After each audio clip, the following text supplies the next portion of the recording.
Once Blue was settled into the shelter, the days seemed to pass like eternity for the elderly dog.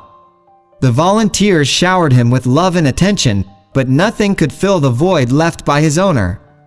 Every night, Blue would curl up in a corner of his kennel, his eyes filled with sadness, and let out a mournful howl that echoed through the shelter halls.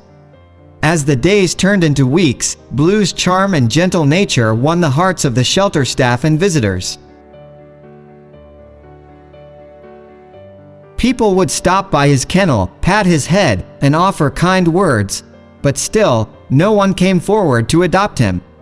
One particular volunteer, named Emily, took a special interest in Blue. She spent extra time with him, taking him for leisurely strolls around the shelter grounds, hoping it would lift his spirits. Emily couldn't understand why nobody wanted to give Blue a forever home.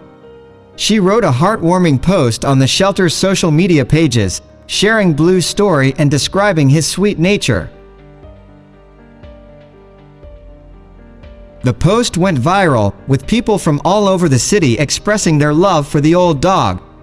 But despite the outpouring of support, no one came forward to adopt him. As the days passed, Emily grew more and more attached to Blue. She knew that as a volunteer, she couldn't adopt him herself, but her heart ached for him. She spent every free moment with him, making sure he felt loved and cared for.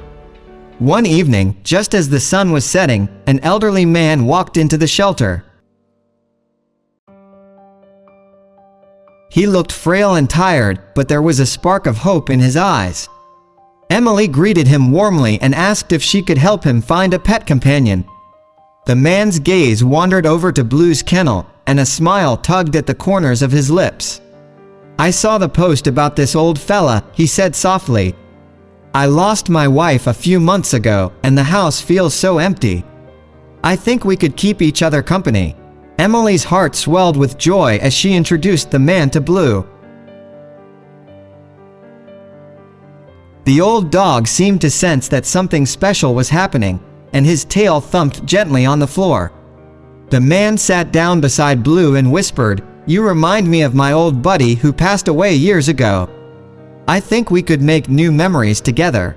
It was a perfect match. The man, whose name was Mr. Johnson, and Blue connected instantly. The sadness that had clouded Blue's eyes began to fade away, replaced by a newfound hope and happiness. It was evident that Mr. Johnson would provide the love and care that Blue deserved.